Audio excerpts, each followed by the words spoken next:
Hey everybody, welcome to Rolling Over the Hill. We got the two rookies here today, and we have a guest as well that Chad's going to introduce right away. I'll start. My name is Paul. I'm a C56 quad, injured for 40 years. I'll pass that over to you, Chad. Hello, good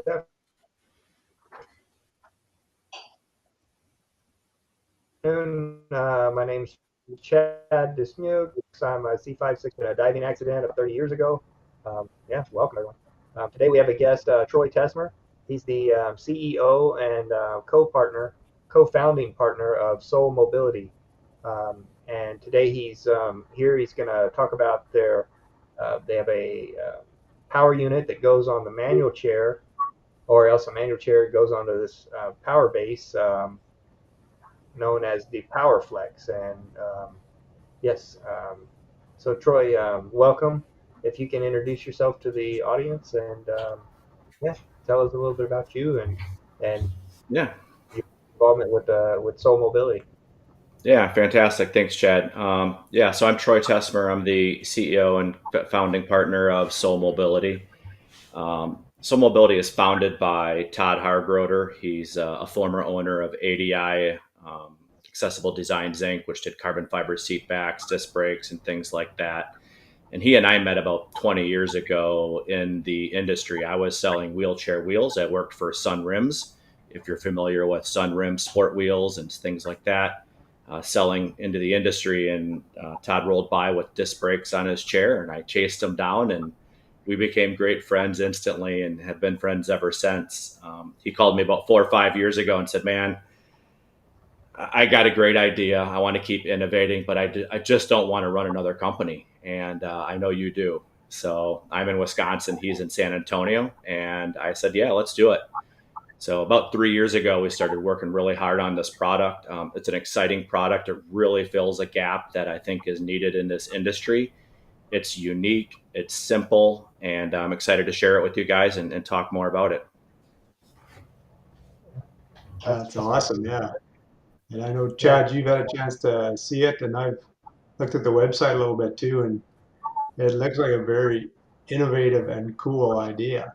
It's not out released to the public yet, though, is it? Do you guys still going to do kind of a release date coming up here fairly soon? Yeah, it's really good timing. So next week is the International Seating Symposium in Pittsburgh, and we're utilizing that as our launch platform. So this week we are in production. We are building units. We cleared the FDA as a Class 2 medical device in November of 2024, and we've been marching towards production ever since. So it's a really exciting time, a really busy time. We're building units. We're launching at ISS. We're signing up reps. We're talking to dealers. We're getting out to the VAs and talking about how to distribute and get it in the market. And right now, we're kind of saying like an April availability is what we're hoping to get. We have a couple back office things to finalize, but we're ready. The design's tested, validated, certified, and ready to go. And we're really happy with it. I was in Denver this week at the Reeve Summit, Christopher and Dana Reeve Foundation, kind of doing a Hmm. little bit of a little soft intro, getting some practice for next week. And the feedback was phenomenal. Had such a great time talking with people, and yeah, excited to share more. yeah, That's that's awesome. awesome. And I know, Chad, you had it at the expo last weekend too. What kind of comments did you get when you were Yeah, I've down in been LA? riding. I've been fortunate to be able to ride in this power unit for a little over a year now, and it's just a wonderful thing. I took it over to LA last weekend, I believe it was, to the expo, and yeah, it was great. Was able to show some of our fellow quads the unit, and everybody liked it. They were amazed by it, and look forward to being able to one day try it out, or have one themselves. Yeah, it was great. Troy, can you talk a little bit about what some what differentiates this Power Flex um, from other mobility solutions in the industry.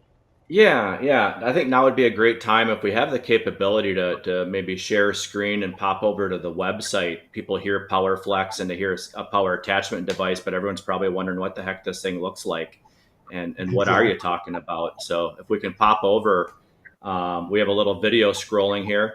So on the left is the product that we produced and we're selling, and it takes any K5 ultralight rigid frame.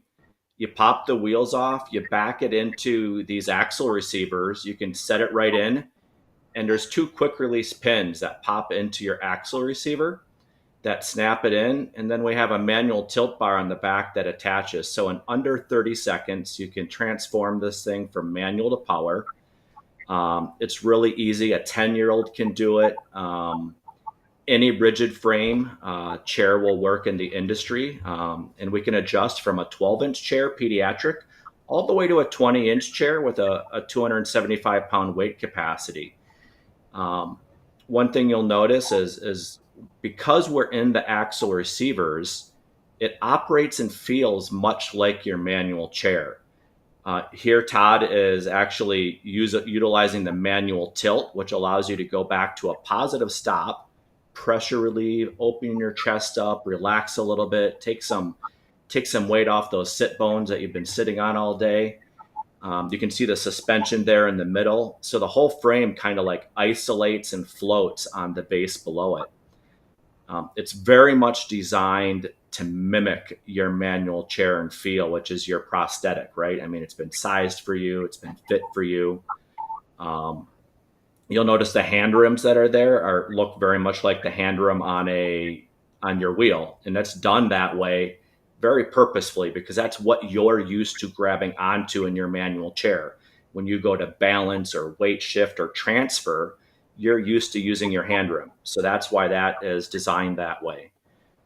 The joystick sits below your leg line, so you can pull up to a table or a desk and not be ramming your joystick into the table or not fitting. And, like your home, because we're the exact same footprint as your manual chair, you don't have to change your bathroom, your sink, your microwave, and that thought of maybe going to a big power chair and having all this disruption in your life is taken away. So just a lot of really thoughtful features. And part of that is because it is designed by a user for a user, right? I mean, everything Todd wanted, he put into this. And I'll stop there. I'll stop and take some questions now that people have seen it and you guys have seen it, and you can ask me specs and stuff like that. Yeah. The first question that popped into my head is, does it change your seating position? Wonderful question. It keeps your same seating position. Yeah, so we have 3 really key positional changes that we can make on the base to make sure your seating position is not changed. And that was a big deal for Todd, being a quad with the limited trunk control that he has. A number of power devices on the market that have been tried, they lift your back end up or they lift your front end up, changing your position. Mm-hmm. On this one, the axle position where we snap into yours, we can adjust between 22-inch wheels and 26-inch wheels to make sure we are matching your seating system and not changing your dump. And that was a really critical point. And what Todd actually does is he gives himself just a little bit more dump when he's in power, because he finds that when he pushes, he's in a very upright position to maximize his push efficiency. But when he's in power, he actually likes just a little bit more dump for comfort, but you can dial that in. But the answer is no, we don't change your seating position. And that was a very purposeful design point. Oh, cool. There's a couple of questions in the chat. Jay's asking about the casters and if they get in the way. Are you referring to the front casters on the on your own wheelchair frame, Jay, or are you thinking of the rear casters at the back of the power unit? I'll give you a minute to answer that. And then Lee is asking about the tilt. Oh yeah, go ahead. Sorry. I was going to say, from the front caster position, I can address that because, we don't want that front caster. You might be rolling a 4-inch, a 5-inch, or a 6-inch on your chair. and that is already built into your dump and your equation on your chair, so we don't change your position, to your point, Paul. But we can move the CG of your chair forward and aft. You'll know that and where that axle receiver is, it's slotted, and there's 8 positions, fore and aft. And what we do in the setup instructions, when you first where to set this up, we make sure you have about a 2 to 2.5 inch gap between the drive wheel and your front caster, so that those two never come in contact with each other. And then depending on how your tilt is, or maybe where your CG is, if you need to move it forward or aft just for comfort, you can do that as well while maintaining that gap. And then the rear casters, they sit maybe a 1/2 inch or 1 inch further back than where your wheel would have been if you had your manual wheel on. So we tried to keep it in the same footprint. And we do have an option where you can drop a frog legs into that caster instead of a standard caster as well. Oh, Can you talk a little bit about battery life and what? Yeah. So we decided to launch this. Yeah, we decided to launch this with a standard U1 battery. It's a 35 amp hour battery. We're running 2 of them in series, so it's a 24-volt system. And right now we have about a 12-mile range, which is it's a good range. That's a long day of pub crawling or going to the zoo with your family or whatever you might be doing. We do recommend you charge it every night. The charge times, if you're completely dead, the charge time's around 6 hours. But if you're just topping it off, you can get from half to full, in an hour or two pretty quick. We're running standard Curtiss-Wright controllers with programming and stuff like that at any of your dealers would have that programming that they could do if it needs to be tuned for you a little bit. And it has about 5 miles an hour is the top speed. Yeah. On the latest motors that we're using. And we are using power chair motors, like Group 2, Group 3 class motors. These are gear-driven industrial motors. They're not hub motors. They're not the lighter scooter motors. So this was made to be very much like a Group 3 type of capability, but in a very compact package. Nice. Yeah, when I went to LA to the expo, I charged the night before, and I got up, and that was a little bit of a wonder to me how, and so what I did is I brought a charger, and so I went with the full charge, and I was staying right across the street at a hotel, and I went on Friday. So I went from the airport to, through a taxi to the airport or to the hotel, and then I went to the convention on Friday, and then messed around on Friday night a little bit. And my idea was, or my thought was, I'm going to go ahead and plug it in because I brought the charger. Well, I ran into some issues, just unexpected, with some my hands. My assistant that was here just didn't work out to be able to plug in, and so I was a little bit like, man, I got to be all right. But I was able to go that next day and tool around the convention, and I was on 2 bars. It's got a little the remote's got a little indicator, and I was on 2 bars when I loaded into the airplane. But it worked for me. I wasn't that comfortable towards the end, but yeah, it lasted, and so which I was very thankful of. So, yeah. Cool. The caster question, just a little clarification. Probably, Chad, you might be able to answer this, just using it, but Jay's kind of wondering how the front caster, like a manual wheelchair caster compared to a power wheelchair caster, if you notice any issues going over certain terrain or bumps or anything like that, because you don't necessarily have as robust or big a caster on your manual chair frame as you would on a typical power chair. Well, I don't have a small caster on the front. I think it's a 3-inch caster that I have.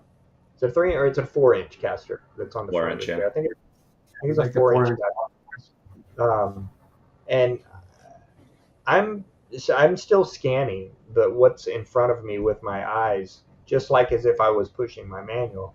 And I'm very conscious not to hit something too hard. I'm not going to run full speed into the little bump going up my driveway. I slow down and I tip back a little bit, and I'm just mindful of it. I think if I hit it going 5 miles an hour, it could pose a problem. I don't know, but that's Yeah, and I to ride. answer that a little bit differently is because you have the tilt capability and we're in through your axle receiver, you're constantly, if you want to, you're able to wheelie over thresholds. If you were to come to like a 1 inch curb, you can wheelie up over that curb and then use your drive tire to climb it. So you're still kind of floating like your manual chair, and because we didn't change your CG or your dump angle, we found some paras that have gotten into it. They're used to wheeling all the time, and they're actually wheeling the chair quite often.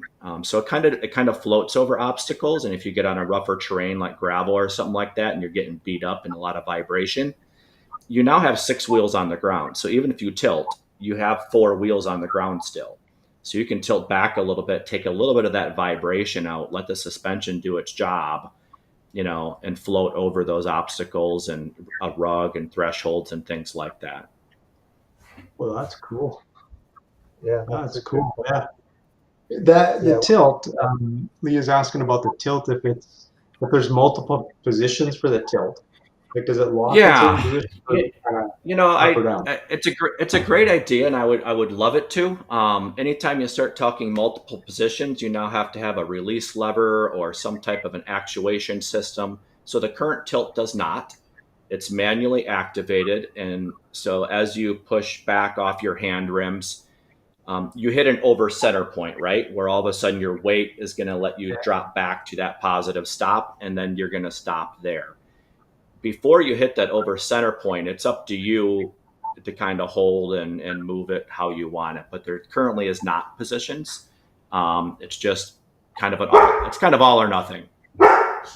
Is there a And then standard kind of like degree? you said, wheeling your chair. If you had your regular manual wheels on, you can kind of do a wheelie. So Yeah, if you can kind of balance in those positions, yeah, I could see yeah. that.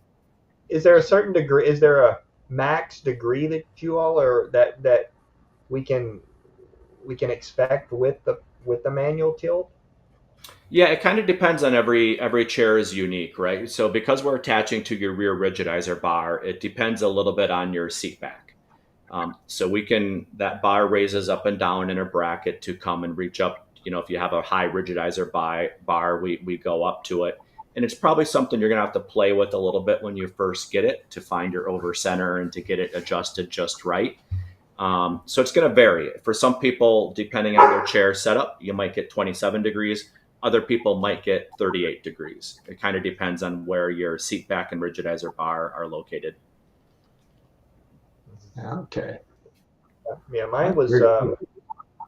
I felt very fortunate having it when I was over there. I was stuck in the wheelchair for a while, and I wouldn't recommend it, but I stayed in the chair. It tipped back just enough to save me in so many ways. But I was thankful it went back as far as it did. I had never stayed in this thing that Yeah. long.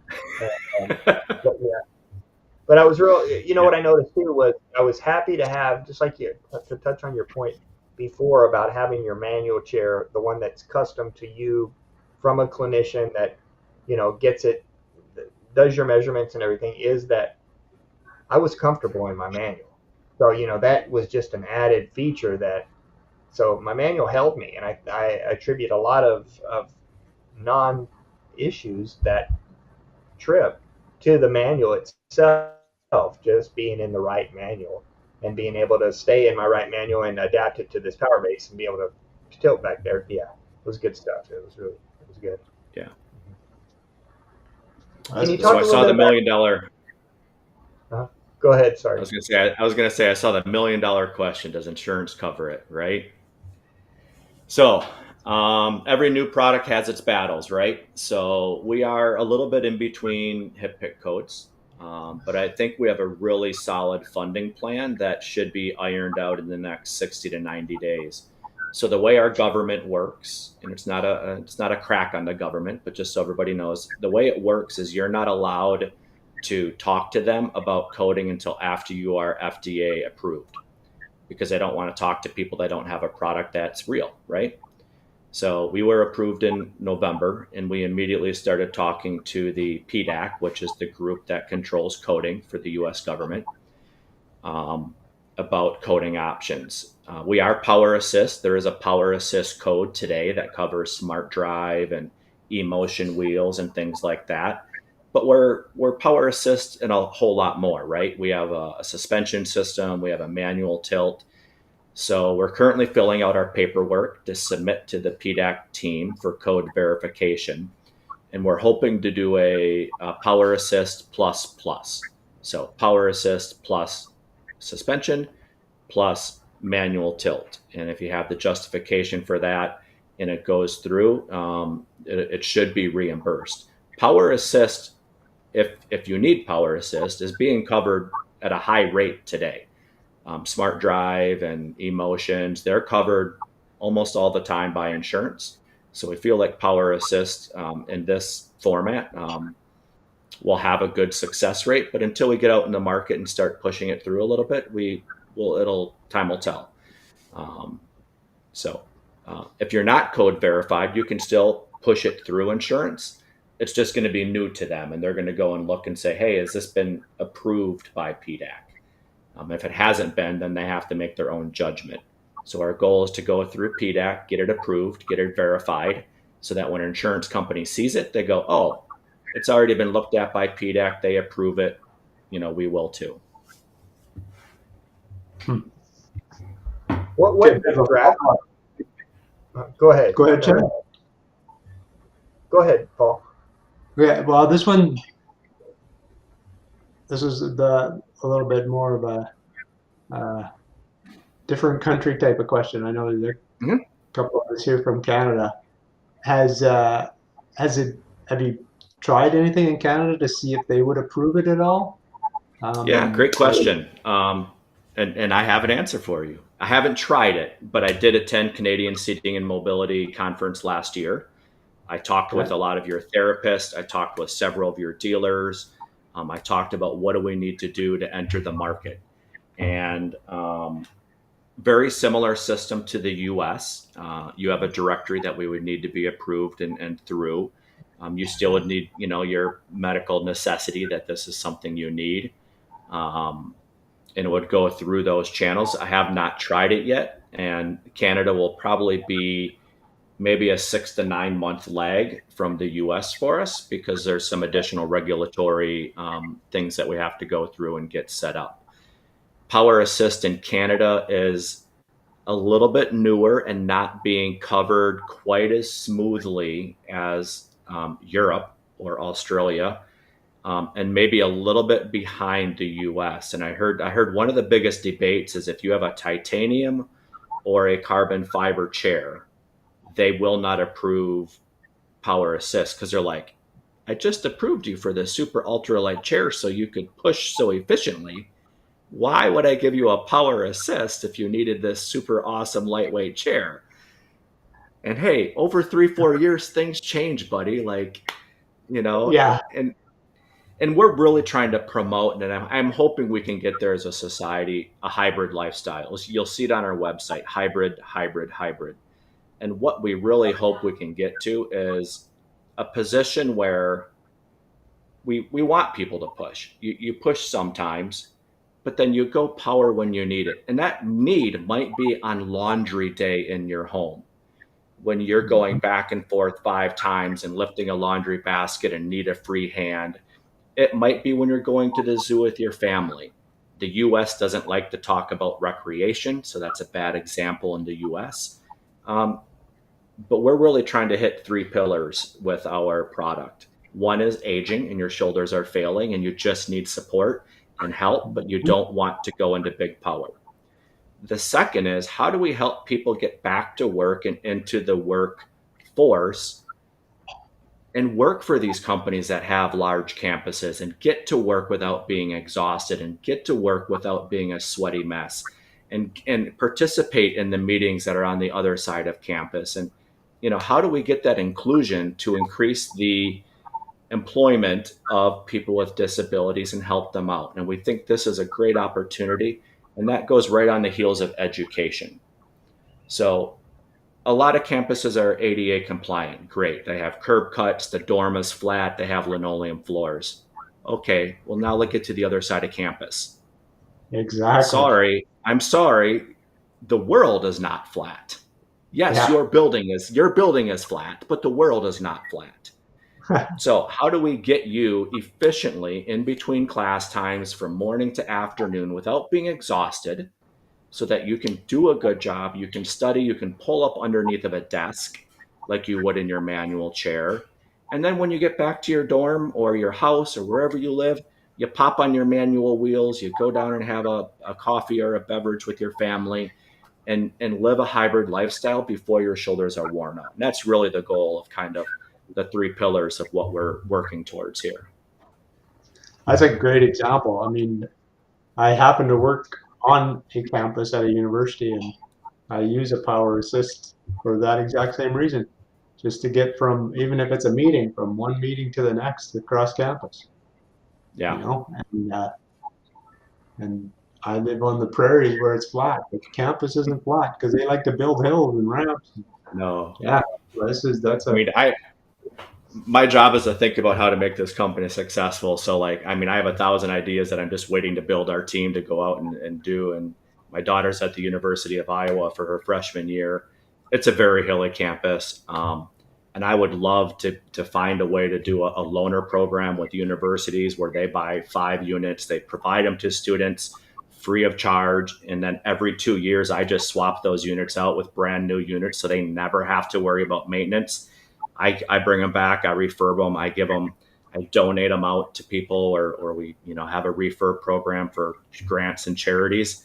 But just how can we get into, a cycle of even employers, there's so much on the DEI initiatives that there's got to be a way that we can help put product in people's hands. And if they want to purchase it at the end of 2 years, maybe the student purchases it at a massive discount, right? Just enough to cover the cost of the program. So I think there's a lot of opportunities to balance our mission of helping people with obviously profitability of running a company, right? that's awesome. Love that concept. That's great. Yeah. Just waiting to get those ideas and start flushing Yeah, them out. yeah. Chad, I'd like to hear a little more about your experience since you've kind of tried and tested it there. You were one of the guinea pigs was there through the testing over the last year. Tell us a Well, little bit about what it was like. yeah, I had this power base sitting in the corner of my room for a year and a half, and I just couldn't do it mentally. I thought where I went in my head was power chair, and what we think of power chair is that big power chair, that you're in with the big power chair, and my shoulders got to the point where I really couldn't push all day, or go too far. I had to stay pretty close, and I one day plugged my manual into the power base, and I really never looked back. I will occasionally um, put my wheels on it and push my manual, push it as a manual, um, but it really allows me to it opens up so many avenues for me. I can go walk my dog. I can go do a lot of things that there was barriers just because of my level of injury, being a C5-6 quad and not being able to push up things and get around too far, and be worn out. You know how we pull, and you know how when you use your manual, you know how you reach back and reach underneath the push rim and kind of will pull up. Well, over time, Mhm. that's how I was able to get up ramps and get over little bumps, but over time that just separates your shoulders, and it's not. I wish I would have jumped into it the year and a half before. I don't think I would have the pain that I have today, but yeah, it's really just allowed me to go places that I wouldn't have before. Uh, you know, so um, Yeah. and being able to do the manual tilt is a big thing for my skin. Before, what I would do on my manual is um, I would do my pressure reliefs back and forth, and I had my tipper bar up just enough to where I could tip back on that tipper bar, right, at a spot where it wouldn't flip me over, but it was a little precarious as far as where it was. So I was able to tip back. But yeah, so just the whole package of this thing has been all right. Yeah. Can you talk a So little? I was going to say, Go ahead. Chad was one of our early demos, and Chad and I have been working together now for about a year on Chair Life and other things, and just kind of helping each other out.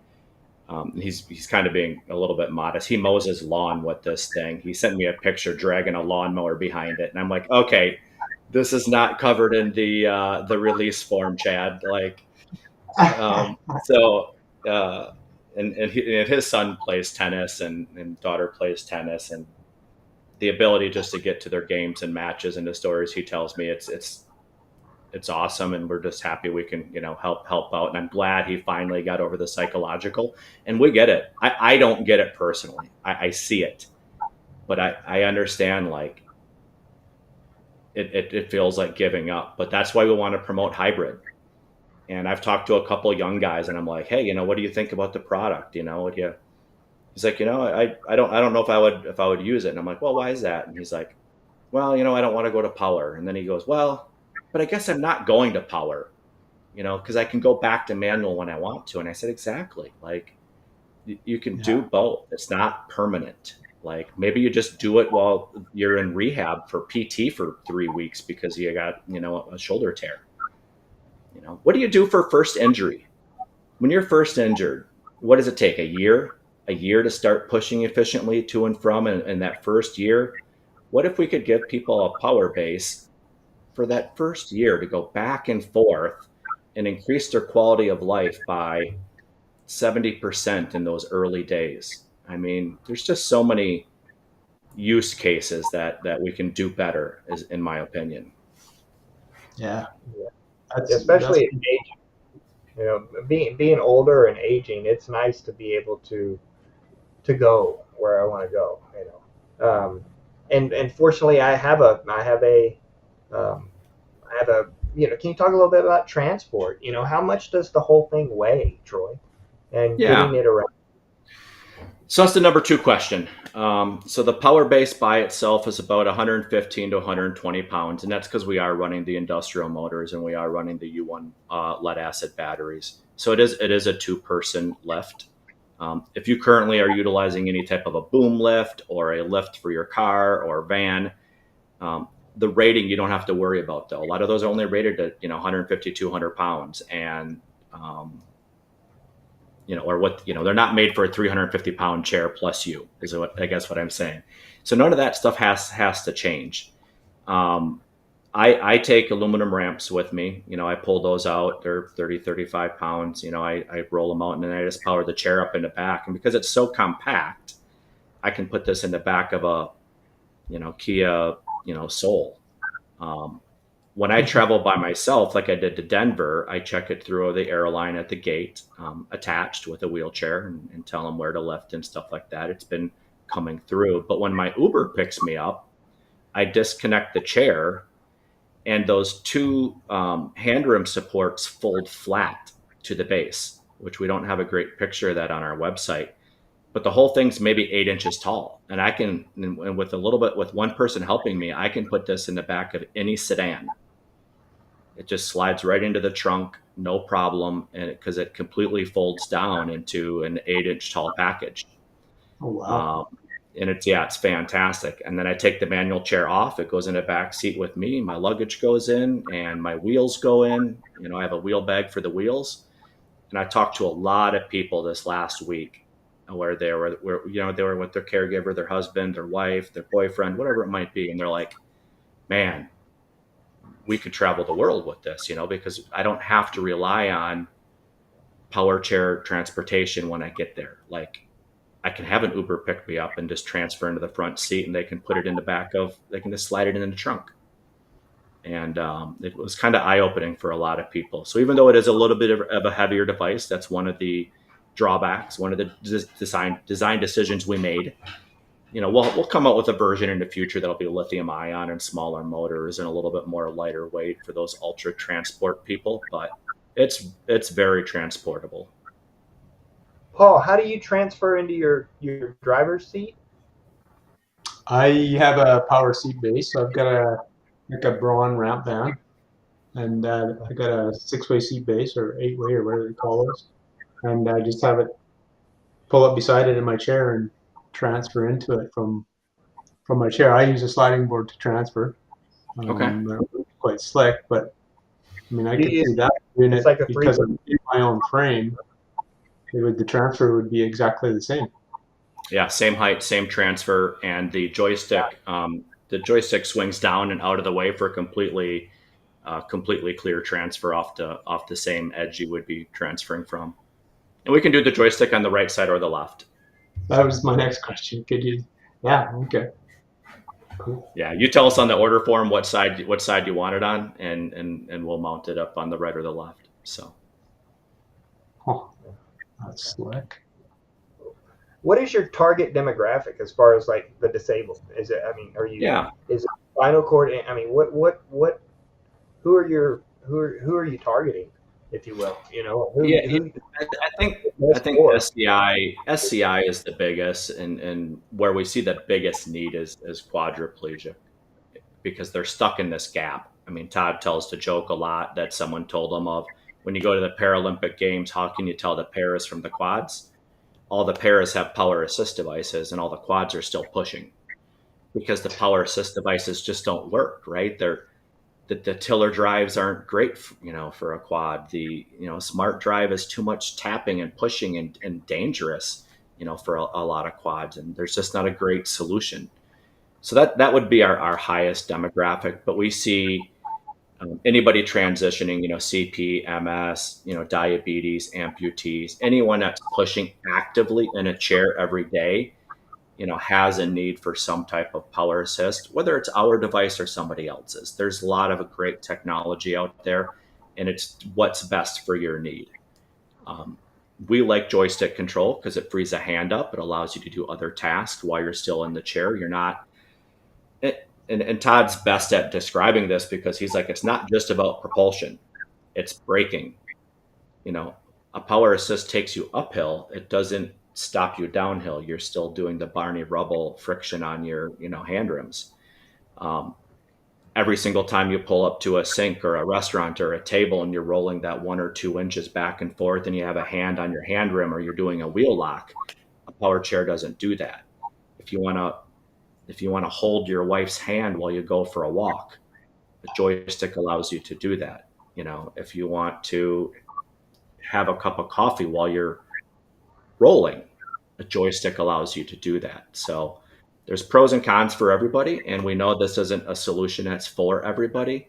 But those are some of the populations we're targeting. And right now, the biggest one is, I'm feeling shoulder pain, so therefore I need some type of help, and I don't want power. But we're hoping to, slide that story, as I talked about earlier, to be more of a preventative solution as well. But that'll require insurance to get on board a little bit, right? Yeah, Sorry that is about a that. cool device. So it's coming out pretty soon here, and you're thinking April, where are people going to see it or be able to find it if they're interested in something like this?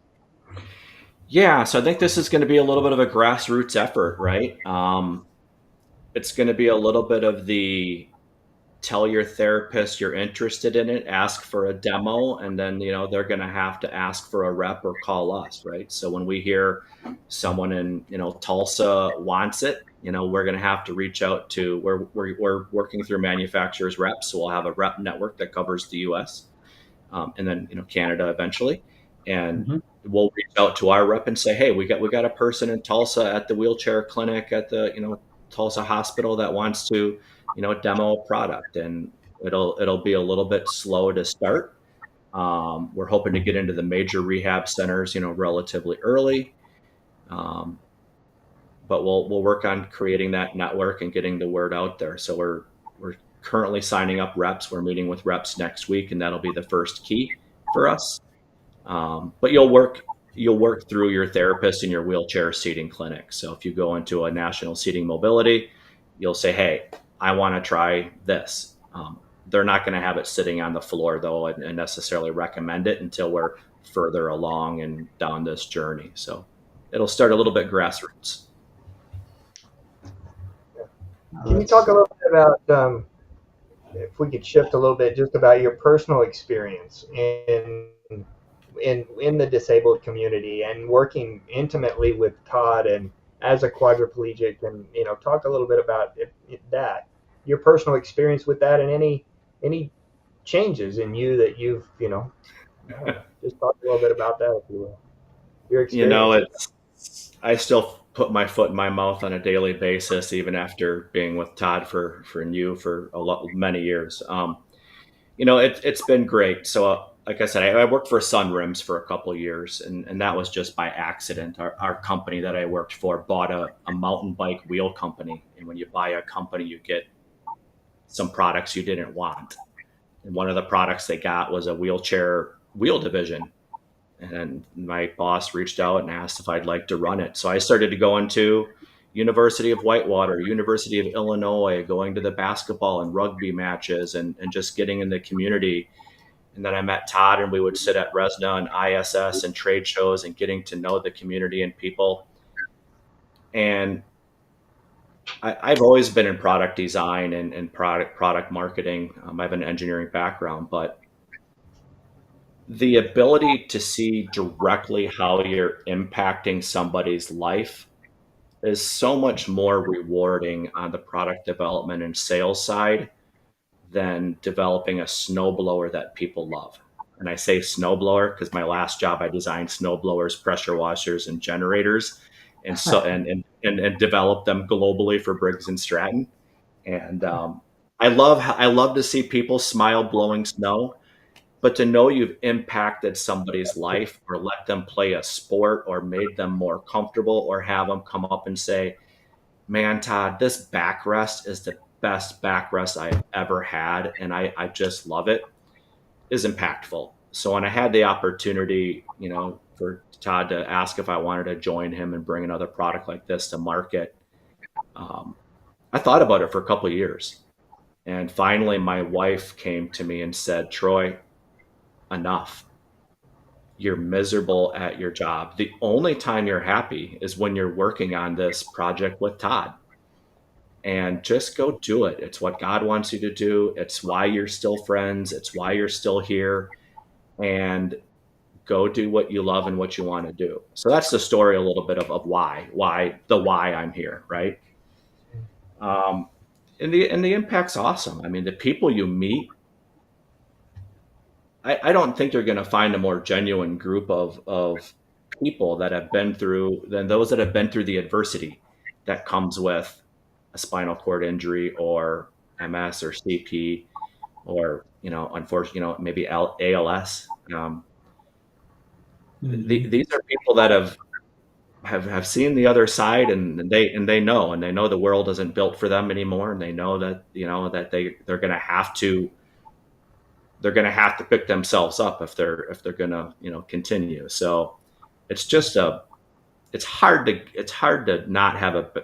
have a bad day when you're working in this industry, in my opinion. And the last 3 days in Denver were just same thing. Like you leave with your heart full, knowing that a product you're bringing to market is going to help someone live a better life. So I mean, that's the cool part of what we do. I love the passion. That's awesome. That's great. If you don't have it, you're doing the wrong thing. I mean, and I've been in industry for 30 years, and if you're not doing what makes you happy, at some point you have to ask why you're doing it. So I'm glad I found a home here, and excited to carry this forward for a lot of years. Absolutely. Right on.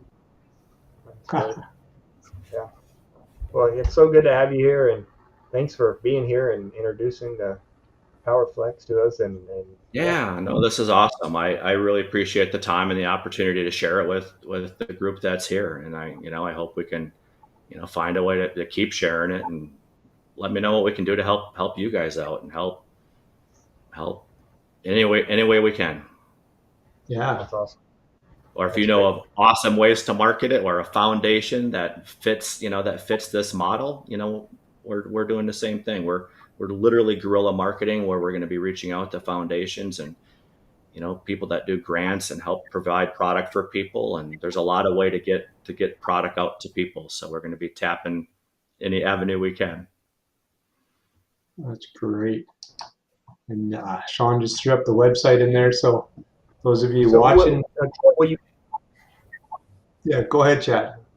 will, will you be will you be looking for folks to demo this out there in the community that are social media folks that get out there and promote themselves, or are y'all looking for people like that to provide a unit to and get their feedback on, especially in the early stages of this? We don't get much more famous than you, Chad. So I don't know that we need to go a whole lot further. But so the answer is yes, to a point, right? So we will be looking and trying to find a couple, uh, influencers. All right, let's talk about influencers. Yeah, Brandon, we're old, Troy. people We're that old. people that like social media more than I do. Let's Myself, put it yeah. that way. And brand ambassadors that are out in the public eye and fit the kind of demographic that we're looking for. Of like, man, I'm struggling. Maybe I'm in big power today, but I wish I wasn't. Or hey, I'm in manual today, and I just need an alternative. And whether maybe that's for school. So we'll probably be looking for some people in different demographics, like maybe a really great work study opportunity, maybe a really great school opportunity or university opportunity, things that fit our pillars, right? So that we can talk about those pillars efficiently, and use those opportunities to really further the marketing and the message. Right? You get a great user at University of Iowa, so you go to Stanford and say, hey, did you see Bill over at you know Iowa? you know you should do the same thing, right? So or Janet, or Melissa, whoever it might be. So Hold on, I'm on the. That's That's a great. great, that's a great idea. Leah's saying in the chat there, Chad, that we're gonna get some videos of you up on the Live Troll channel using it. Yeah. You Yeah. are the influencer, my friend. Yeah. Okay. yeah. That'll work. And we can do that. Let's just kind of keep it within the rules and regulations of the liability waiver we signed. So no lawn mowing, no no curb jumping, no. All right, so maybe Chad's got a good idea. No. Chad's been great. Chad's been great to work with, and he's been a huge advocate. We've actually had to pull him back just a little bit because, like, we're busy launching the product, and we're a little behind on our social media. So we're like, we should probably let us talk about it before you start talking about it too much. Like, so no, he's been It's great. not out there just yet. That's great. Yeah, we're getting there. So Well, yeah. Again, thanks for joining us, and we do have some advertisers that we need to thank. That we've got urology professionals. They provide a great range of urological um, needs for people. And then there's also mobility professionals. We thank them for sponsoring our show and doing what they do. So, yes, that's awesome. Any Yeah, last words? mobility professionals are for anybody in Southern California for sure, and urology professionals they'll cover anybody in the States. So if you're anywhere in the U.S., reach out. They'd be happy to help you. Great sponsors for our show, and that's awesome.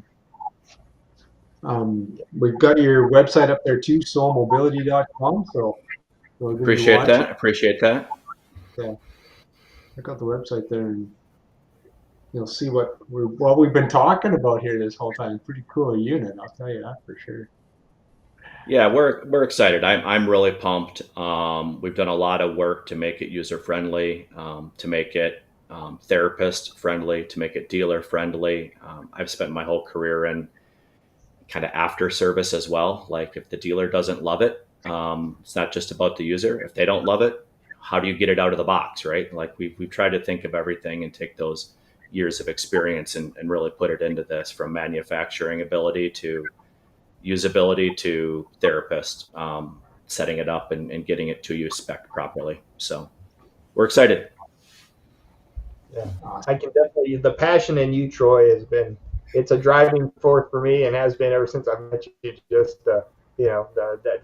Troy's got the passion behind this thing, and it's a you can see it. It's a great thing, and it's addicting in so many ways. It rubs off, and so yeah, it's great to have you as a friend, and being part of this, being part of here at Live to Roll and So Mobility. It's good stuff. Yeah.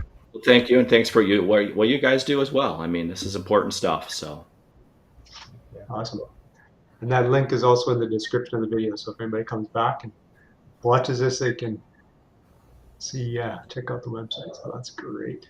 yeah. So with my social media skills, I'll pick this up and forward it a little bit on my opportunities as well. So there you go. Awesome. LinkedIn and Facebook. So I'm Cool. not an Insta guy yet. Before we wrap up, as the guest, do you have any last words? Anything you'd like to share about the product or your experience, anything like that? You know, I'll change tone a little bit. I just came out of the Reeve Summit, and the Reeve Summit had a lot of discussion about advocacy and how it takes a village and a community to create change. And you guys know this. And if you have 2 minutes, I'll give a really quick example. He was David Ortiz, I believe was the name, governor or legislator from Colorado, who was in a chair. Said they had a group of astronomers that they just bombarded every legislator in Denver to get a bill passed for light pollution in the city. And they got a bill passed, but it took they just had people constantly calling legislators, bugging them that they can't see the stars. And he goes, I'm pretty sure if a group of observatory and astronomers can get a bill passed, that we can as a community as well. So advocacy is huge. As we bond together, as we work together, we have to speak up. You have to use your voice. You have to call your legislators if you want change. And there's a lot of stuff going on in the government right now. So let's pay attention and let's continue to push for the rights that everybody deserves that's in a chair. So that would be my closing thought for the night. Yeah. Thank you very much. Yeah. Thank you. And thanks everybody for tuning in. Be sure to check out the other Live to Roll episodes. Of course, they're always on Tuesdays and on Saturday. Leah put in the chat there. They're going to be out at the sports event, Claremont via Cascalina. So make sure you check that out too. Shawn's got the banners up there for the other shows for the week. So thank you everybody for tuning in. Really good to hear about the product. And this was great to meet you. Awesome. Thank you. I appreciate it. Live to Roll, everyone. Yeah. Have a good night.